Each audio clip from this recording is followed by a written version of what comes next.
1 अप्रैल 2023 से income tax में बड़े बदलाव होने वाले हैं। बीक्यू प्राइम हिंदी से हमारी सहयोगी नियति बोहरा आपको बता रहे हैं कैसे बदल रही है आपकी, हमारी और हर एक टैक्स पेयर की जिंदगी।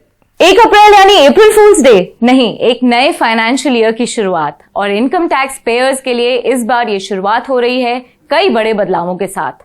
अगर आप ये अनाउंसमेंट्स मिस कर गए हैं तो चिंता मत करिए, बीक्यू प्राइम हिंदी है ना आपको फटाफट सब बताने के लिए। सबसे पहली और जरूरी बात, तय कर लीजिए कि आप ओल्ड टैक्स रिजीम में रहना चाहते हैं या नए टैक्स सिस्टम का हिस्सा बनना चाहते हैं। ये इसलिए जरूरी है क्योंकि अगर आप खुद कोई टैक्स सिस्टम नहीं चुनते तो आपको बाय डिफॉल्ट नए टैक्स सिस्टम के हिसाब से टैक्स देना होगा। अब नजर डालते हैं कुछ और महत्वपूर्ण बदलावों पर। ज्यादा से ज्यादा टैक्स पेयर्स नए टैक्स सिस्टम में शामिल हो, इसलिए टैक्स में छूट की सीमा 2.5 लाख रुपए से बढ़ाकर 3 लाख रुपए कर दी गई है। तो अब नए टैक्स स्लैब्स कुछ इस तरह से होंगे। 3 लाख रुपए तक की आय पर कोई टैक्स नहीं देना होगा और वैसे ही 15 लाख रुपए से ज्यादा की आमदनी पर 30% का टैक्स देना होगा। एक और बड़ा फायदा जो नए फाइनेंशियल ईयर में आपकी जेब में ज्यादा पैसा रहने देगा वो है नए टैक्स सिस्टम में 7 लाख रुपए तक की इनकम पर टैक्स की 0 देनदारी। चलिए ये भी समझते हैं कि ऐसा होगा कैसे। तो जैसा हमने आपको पहले बताया कि सरकार चाहती है कि ज्यादा से ज्यादा लोग नए टैक्स सिस्टम को चुनें, इसलिए नई टैक्स रिजीम ऑप्ट करने वालों के लिए टैक्स रिबेट को 12,500 रुपए से बढ़ाकर 25,000 रुपए तक कर दिया गया है। हाँ, अगर आप अब भी पुराने टैक्स सिस्टम को फॉलो करना चाहते हैं तो 5 लाख रुपए तक की इनकम ही टैक्स फ्री रहेगी। पुराने टैक्स सिस्टम की तरह ही अब नए टैक्स सिस्टम में भी 50,000 रुपए तक के स्टैंडर्ड डिडक्शन का फायदा मिलेगा।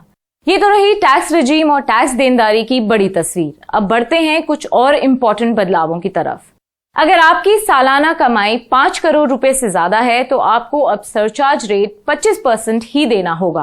पहले सरचार्ज 37% की रेट से लगता था। इनफैक्ट नए टैक्स सिस्टम में 2 करोड़ रुपए से ज्यादा इनकम होने पर ही फ्लैट 25% का ही सरचार्ज लगेगा। इंडिविजुअल्स और हिंदू अनडिवाइडेड फैमिलीज के पास अगर कोई बिजनेस इनकम नहीं है तो वो दोनों में से कोई भी टैक्स सिस्टम चुन सकते हैं, लेकिन बिजनेस इनकम होने पर पूरी जिंदगी में सिर्फ एक बार ये ऑप्शन मिलेगा। सिर्फ एक बार आपको पुराने टैक्स सिस्टम में जाने की परमिशन होगी और उसके बाद नए टैक्स सिस्टम में लौटने का कोई ऑप्शन नहीं मिलेगा। तो बहुत ध्यान से और पूरे कैलकुलेशन के बाद ही कोई ऑप्शन चुने। अगर आप खुद टैक्स रिटर्न भर रहे हैं बिना किसी हेल्प के और अब भी बेहद कंफ्यूज हैं कि कौन सा टैक्स सिस्टम चुने, नया या पुराना, तो आपकी मदद के लिए इनकम टैक्स डिपार्टमेंट ने इनकम टैक्स कैलकुलेटर लॉन्च किया है ताकि आप अपना फैसला सोच समझकर आसानी से ले सकें। तो बस सोचने का वक्त खत्म, अब अपनी जिम्मेदारी निभाइए, समझदारी से अपना टैक्स सिस्टम चुनिए और फटाफट अपना टैक्स भरिए। ऐसा ना हो कि 31 मार्च के बाद कहीं आप अप्रैल फूल ही ना बन जाएं।